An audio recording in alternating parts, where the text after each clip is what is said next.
What I care about is actually the much more simple stuff of like, what does a welder do?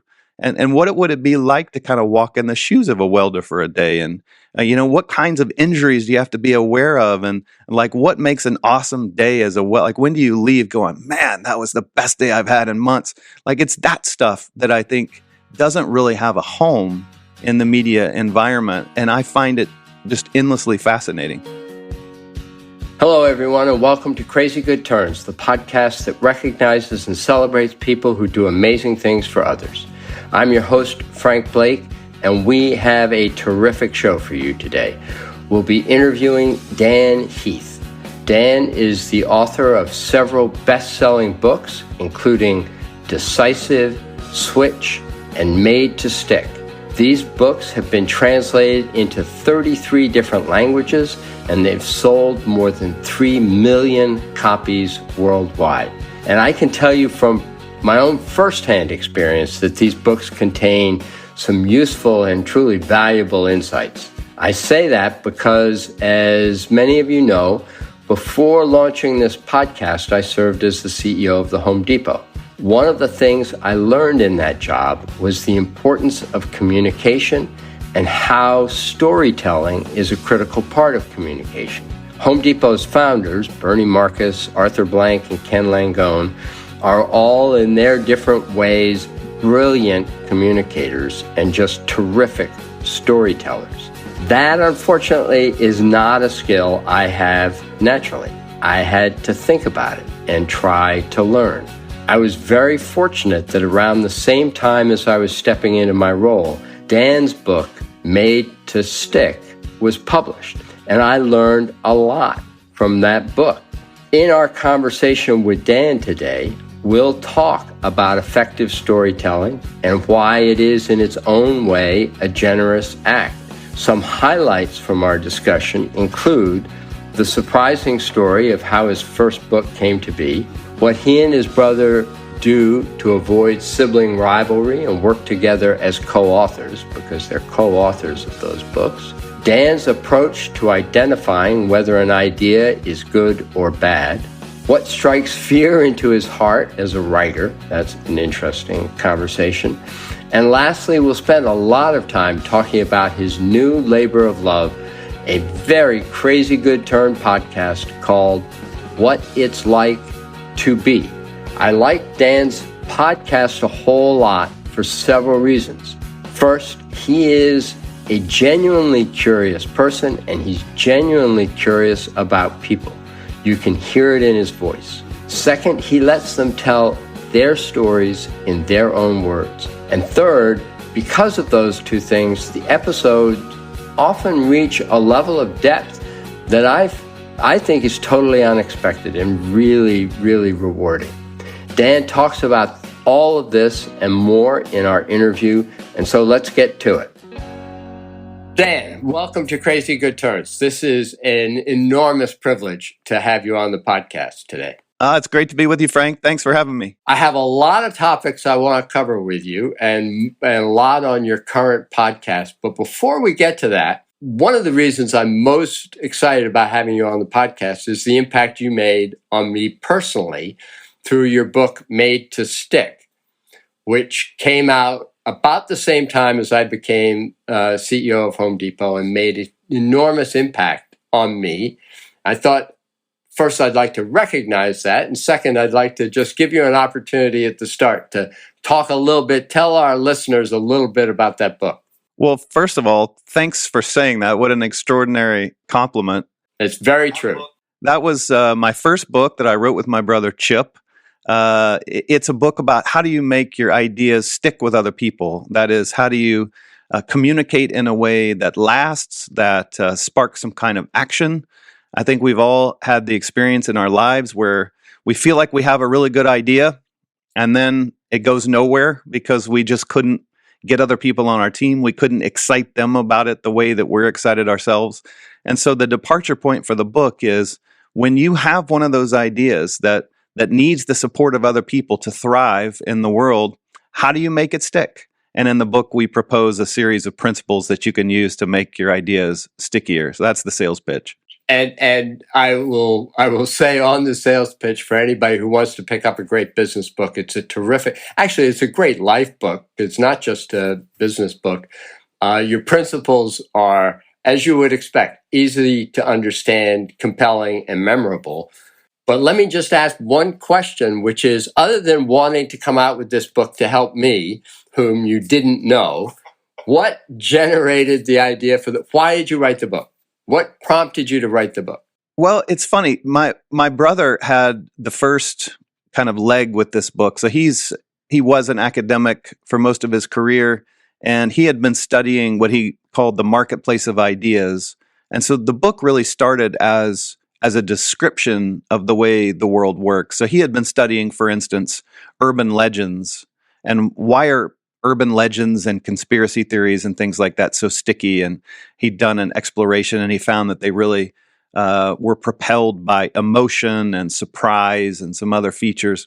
And then slowly it started to transform from a book about describing the way the world works to, hey, wait a second, if we really understand carefully why things operate as they do, can't we equip people in the real world to make their ideas stickier? And so that was the metamorphosis that kind of sparked the idea for the book, is to kind of spin these principles around as advice for people like you.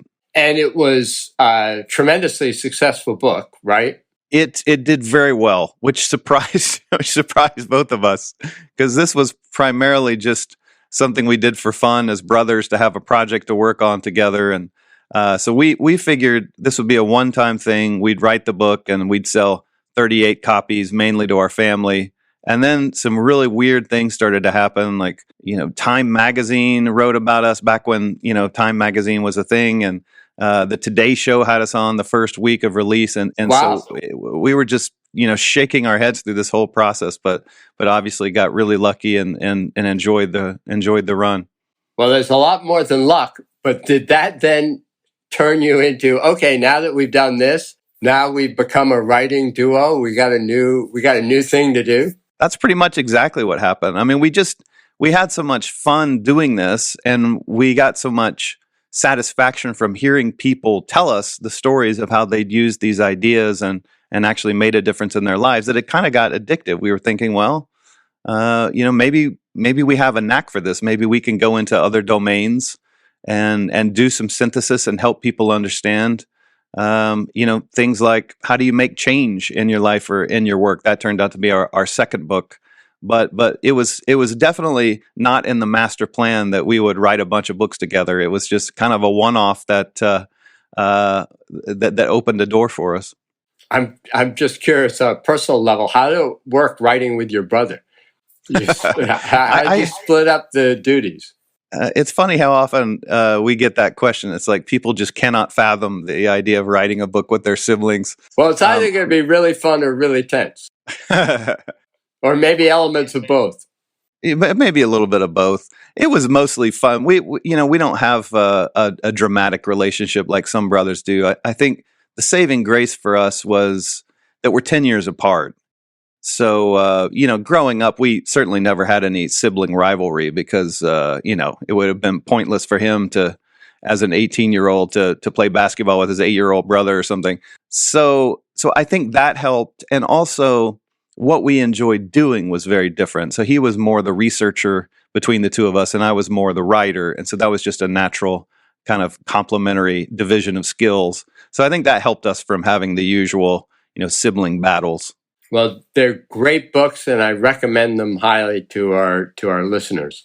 And now I want to turn to something else that I think is really exciting that you're doing. You recently launched a podcast called "What's It Like to Be?" And if you'd give sort of what you're trying to do with that podcast, why you decided to launch it, give some of the background there. Yes. So What It's Like to Be is a podcast about what it's like to walk in the shoes of people from different professions. So in every episode, we profile one profession, a couple of examples, a couples therapist, a stadium beer vendor, a criminal defense attorney, a piano teacher. And we just ask them all the nosy questions that are probably in the back of your mind that you may have never had the chance to ask. What are the highs? What are the lows? What annoys you about your job? What gives you satisfaction? And it has just been absolutely fascinating. Like, it's probably the most fun I've had with anything professional in the last year. And so it has been a pure labor of love to date. I have to say, having listened to them, your episodes, they're great. First, you keep it compressed. So, it's a give or take a half hour. And as you say, you're asking questions that, these are great questions to be able to go in with someone. I'd never really thought about beer vending. The vendors in, baseball games with beer, I didn't realize that was a job. I thought that was sort of a part-time gig that people did.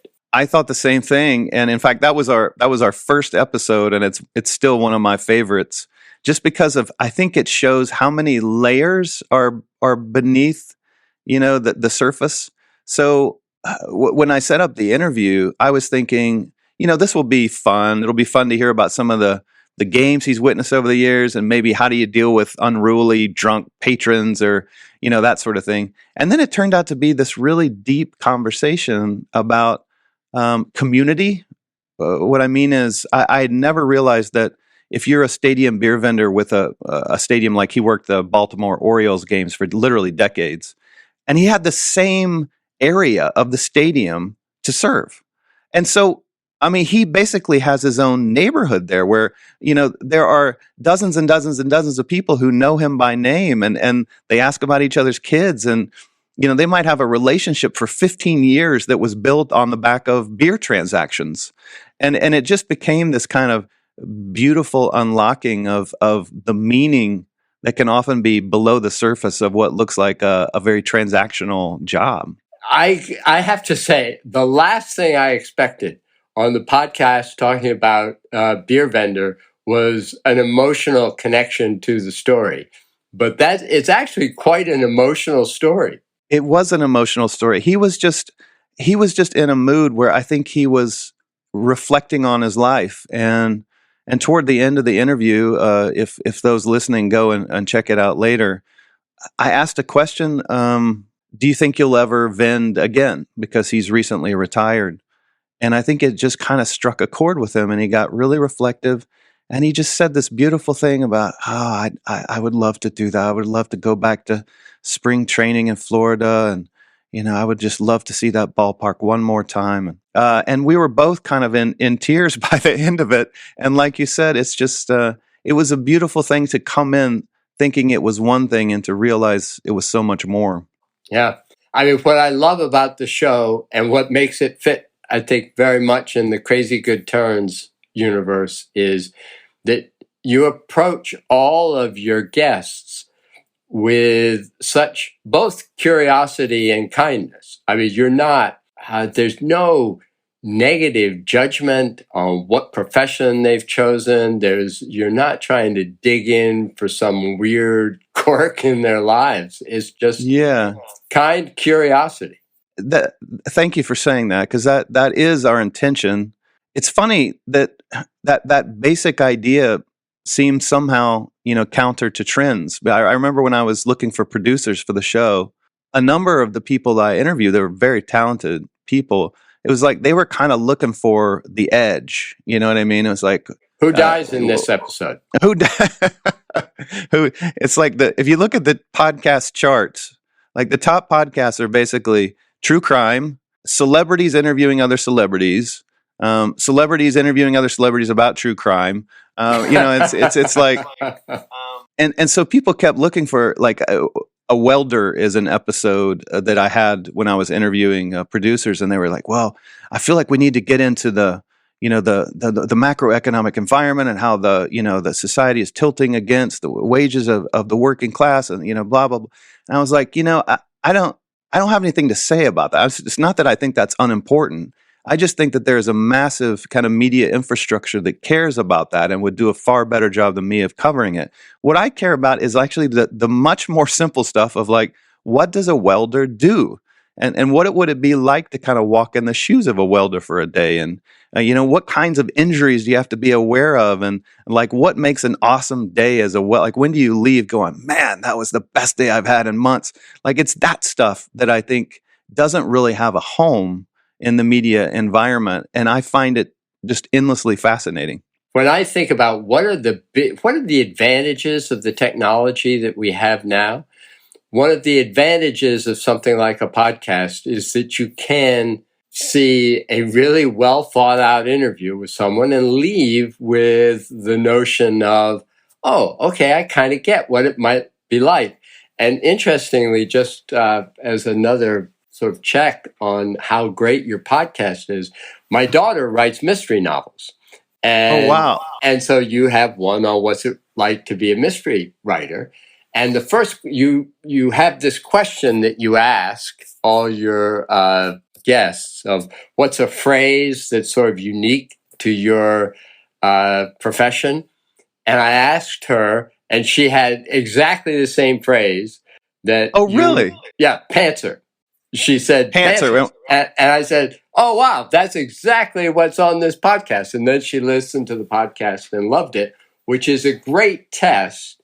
Is if you can have someone who's in that profession go, oh yeah, that kind of captures what it's like. That's amazing. As I actually wasn't sure about that. I wasn't sure if people from the same profession would enjoy it or if it would just be like all the basics to them. That's great. And it was right on spot, right on target. And as I said, I think what we have available to us now are ways of learning about people and, satisfying some basic curiosity that was never the case before. I mean, it would be, if you said you'd have a hard time unless fate just threw you together with a beer vendor about learning what it would be like to vend beer. So it's true. Really well done.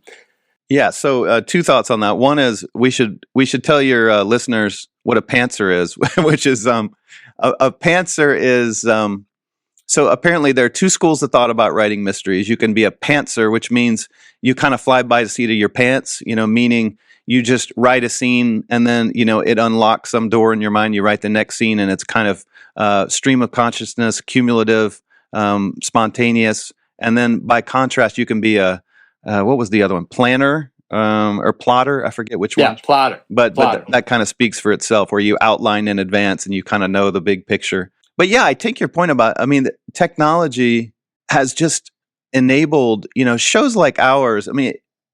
It's not that long ago that it would have been totally impossible for us to do what we're doing right now.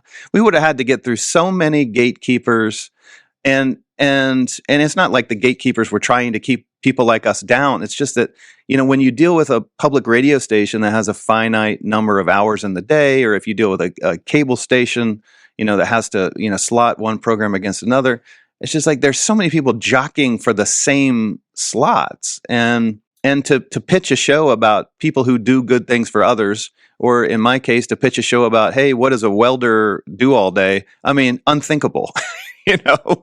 There's no way that beats out a sitcom or, even the local access programming. So how did the idea occur to you? What prompted you? Yeah, this would be interesting and fun to do. It was a slow burn for me. Like, one thing I've learned about myself over the years is, I consider myself a creative person. I have lots and lots of ideas, and most of them are terrible. If I'm being honest, most of them are terrible. And the hard thing is, in the moment, it's really hard to distinguish a terrible idea from a good idea. And so one of the tests that I've learned to use is to just live with ideas for a while, because thankfully a lot of the terrible ones just degrade as time goes by, and I realize a few weeks or months later, oh, that was stupid. This one just lingered for a couple of years. Like I think in retrospect, I think one of the kind of foundational experiences was very simple. I had a plumber come out to my house. I had a problem with the toilet. I just remember having all these questions pop to mind. Like, I am an ignoramus. As somebody who ran the Home Depot, I suspect you're in a different camp, but I couldn't tell you how a toilet worked if my life depended on it. And so I was wondering, like, does the plumber look down on like laptop people like me? Or am I the best kind of customer, just a total ignoramus because, more profitable? And then I started thinking, what was the grossest job this guy had ever done? Like, was there ever like a Stranger Things worthy moment that was just beyond comprehension? And like, what makes a good job for a plumber? And what's his favorite tool to use? And on and on. And of course, I didn't ask any of those because I'm a little bit of an introvert. But I think what was brewing in the back of my mind is I just have an abnormal level of nosiness about what people do, the specifics of what they do. Not just like, I don't want to know your job title or whatever. I want to know, like, what do you do all day? What's fun about it? What's weird about it? And so I think what came out of that was just the knowledge that I could kind of create my own little platform where I would have an excuse to be as nosy as I wanted to be. Is there a dream interview for you? A profession that, boy, you'd just love to get this? Oh, there's so many. I mean, I wish you could see our current wish list for professions, because we're always scouting months in advance. It runs the gamut. I mean, my dream is that, like the 200th episode, we're on episode 10 now, just for context, but like episode 200 will be like President of the United States. And to get into the nitty gritty of what that's like the day to day, not like the big foreign policy wins or whatever. But on the other end of the spectrum, I mean, some of the things we're looking for now are truck driver, call center employee, home health aide. Like, this is not dirty jobs. It's not a show about like especially lurid or weird or obscure jobs. It's just about the kind of everyday glory and dignity of normal jobs. And so, like, I have to say, I'm like 90% as excited to talk to a truck driver as I am to the President of the United States. Right. And I suspect a truck driver might be easier to find.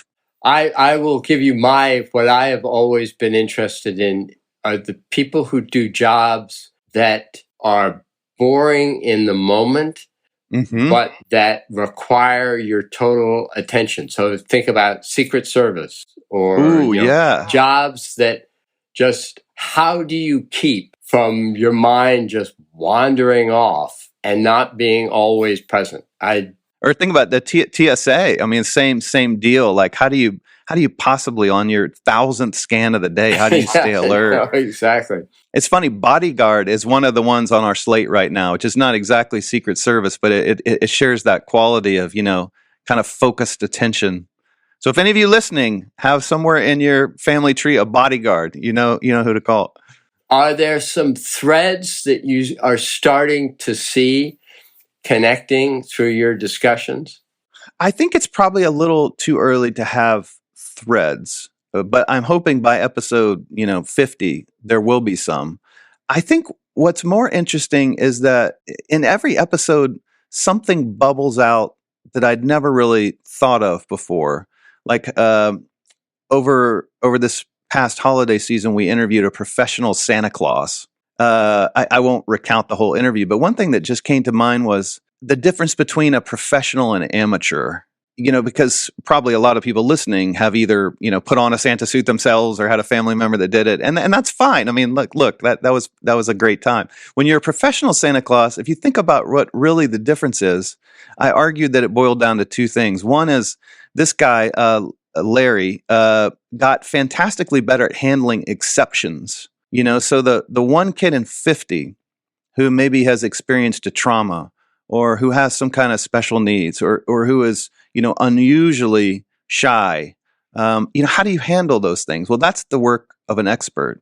And then also, Larry had gotten really good at kind of elevating the experience for everyone. So one thing I didn't know about professional Santas, because I'm a little out of date, is they get like advanced dossiers on the kids that come visit them, because it's all done by appointments now. I shouldn't say all. It's frequently done by appointments. And so the parents, you know how parents are these days, they'll send like 2,000 words in advance about their kids. And so, when the kid walks in to see Santa, Santa knows their name without asking, because it was in the dossier, and it knows, Santa knows like what they like to do. And a lot of times, this was something that really cracked me up. A lot of times parents will try to smuggle in like discipline messages and have it, can you work some of your Santa magic and get Johnny to listen to his parents better, or stop making such a mess or whatever. And so, the professional Santas have learned how to take, a B plus experience with somebody like me wearing a red suit uh, and elevate it to higher and higher levels. That's very cool. That is very cool. What I'm going to turn your questions, because you asked these questions in your podcast, so I'm going to turn nice. the questions on you. What is the phrase or word that only an insider as a business writer or a podcaster would know? Ooh, that's a good one. Yeah, let me think about that. I'll think about the business book side because I don't consider myself a very experienced podcaster.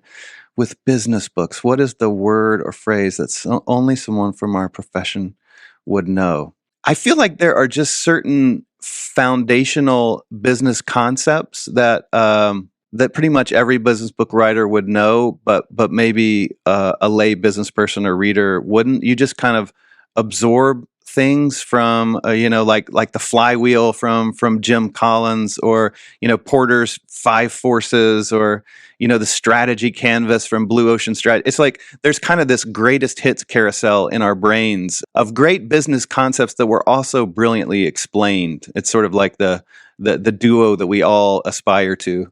And then is there something that strikes fear when you hear as a business writer? Yes, and I've experienced it, and that is, a book just came out with that title. Oh no! Yeah. So we talked earlier about Made to Stick. The working title was What Sticks. I mean, that was what it was. That was how we knew the project. That was how we sold it. I think we already had some covers even, and then about maybe 4 or 5 months before our book was due to publish, another book called What Sticks came out, and we were like, oh my gosh, like our moment in the limelight has just been totally squashed, and so we had to think of a new title. We had to like scurry to read the book and see if it overlapped. Unfortunately, it surprisingly didn't overlap that much. It was more of an advertising specific focus. But that was, needless to say, a moment of terror. Yeah. Well, yeah, and I have to admit, I've never heard of What Sticks, so they didn't do as good a job marketing their book, I guess. Well, I don't wish them ill, but I think the good news was we eventually landed on a better title, kind of by accident, because I think Made to Stick is just a little bit more intentional, which probably serves the purpose. So we have our own rapid fire questions here. And the first one is, who in your life has done a crazy good turn for you? Well, I've talked several times about my brother and co-author, and that's one of the first that comes to mind. Is back in the old days when I was just out of college. I was a liberal arts grad. In the grand tradition of liberal arts grads who don't know what they want to do with their lives, I had applied to law school and been accepted to law school. And was fully intending to go the fall after I graduated. And my brother, I think, knew me well enough to know this was just a catastrophically bad decision. And so he put his money on the line. He said, hey, defer law school for a year and come up. He was teaching at University of Chicago at that time. He said, I will fund you an apartment for a year. Like, you can get a job to pay for your living expenses, whatever, but I'll fund the apartment out of pocket. And we'll work on some projects together. We had a couple of irons in the fire even back then. This was, a decade before we were going to write a book. But we played around. This was the early days of the internet. We played around on an internet magazine. We worked on a very early crude form of the recommendation engines like you have on Amazon or Netflix or whatever. So we were definitely on point with the goal. I think we were hopelessly lacking in expertise and management sophistication. But anyway, we spent that year kind of working together, and in the course of that year, I came to realize I really don't want to go to law school. So in my last book, Upstream, I dedicated the book to Chip for keeping me out of law school, which is the greatest gift he could have given me. That's great. That's great. Who's someone that not enough people know about, in your opinion? So you got an audience here. Who should they know about that they're unlikely to know about? I'm going to go sort of an organizational direction and say there's an entity called GiveWell that I've followed for years and really admire and has directly influenced my decisions. So GiveWell is sort of like a Consumer Reports for charity. So when you're thinking about where to give your charitable donations, they do just insanely exhaustive research to figure out if you're not, dead set on giving your money to your college or to a local charity or something, if you just want your money to do as much good for the world as possible, like how do you do that? And so they'll do these exhaustive reports on comparing the cost effectiveness of malaria nets, in Africa versus, some kind of vitamin fortification program. And every year they'll release a set of recommendations to all of us to guide our giving. And I find that even though they've been around probably, 15 years now, 10 years, they're surprisingly under the radar. So if you want your charitable dollars to go farther, check it out, givewell.org. That's great. And who has inspired you? Where do you draw inspiration from? Oh, so many people. Gosh, where do you even start? I'll pick somebody that's kind of close to the business book world. Since I've told some of the origin story of Made to Stick, one of the kind of foundational influences on that book was a gentleman named Edward Tufte, who is a graphic design and information design specialist. He wrote a book called The Visual Display of Quantitative Information that's absolutely brilliant and just beautiful to look at. It's like an art book in aesthetics. What is so distinctive about his work and what really inspired us was he has a set of principles to guide, how you can share information with people in a way that they can get, that has nuance, that helps reveal the reality underneath, the noise. And he will explain his thinking and his principles, but he'll also show you, so he'll show you, this was a graph that appeared in USA Today, and here's why it's so horrible. And here's how you could do it better. And it's like before and after. And it's just, boom, you get it instantly. Oh, that is brilliant. It is so, so good. And that was, I remember Chip and I having these conversations where it was like, we want to write an Edward Tufte book about sticky communication. Like, we don't want to just blab, blab, blab, blab. We want to show you, okay, here's an idea. Here's one way of communicating it that's not sticky. And here's how you kind of punch it up to make it stickier. And so, right out of Tufte's book, we created this thing called clinics in our books, where we take a kind of before and after version of an idea to show off, here's how you can put these ideas into practice. So that's one of many, many, many inspirations. Oh, that's terrific.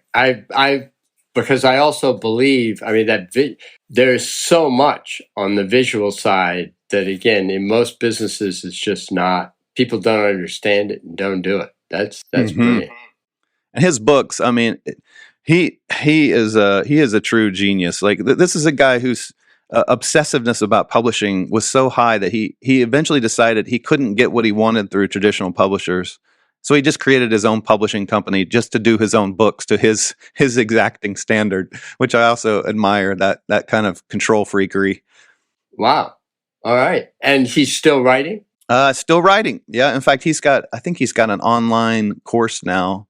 Pandemic era online course that was quite good. All right. Terrific. Well, that's great. I've never heard of him, and that sounds fascinating.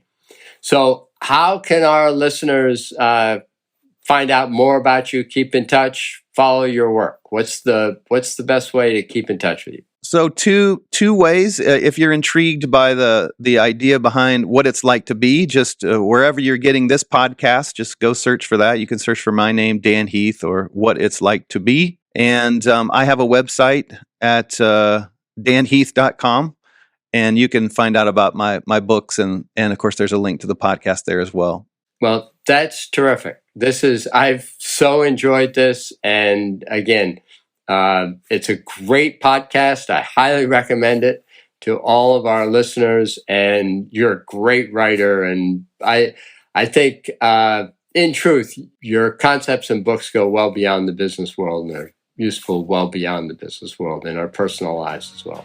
So thank you. Thank you so much, Frank. And thanks for the show, and thanks for what you do. I hope you enjoyed today's conversation with Dan, and I hope you will also go to crazygoodturns.org. where you'll find our show notes. I also encourage you to sign up for our newsletter there, which will keep you up to date on our future episodes, giveaways, and other fun stuff. Again, that's crazygoodturns.org. We'd also really love it if you can support our show by subscribing on Apple Podcasts, Spotify, or the podcasting platform of your choice. And leave us a like or comment there. It's hugely helpful. As always, I want to thank the team that makes Crazy Good Turns possible. Our producers are Brian Sabin and Megan Hanlon. Editing and mixing services are provided by Score in Los Angeles. And I'd like to send a special thank you to Leslie Nunn for keeping this entire operation going forward. And lastly, I want to express my gratitude to you, our listeners, for being part of a community that celebrates people who do good things for others. Your giving of your time to listen to these interviews and acknowledge these good deeds is a crazy good turn of its own. Thank you. And I hope we see you again soon in our next episode when we celebrate another crazy good turn.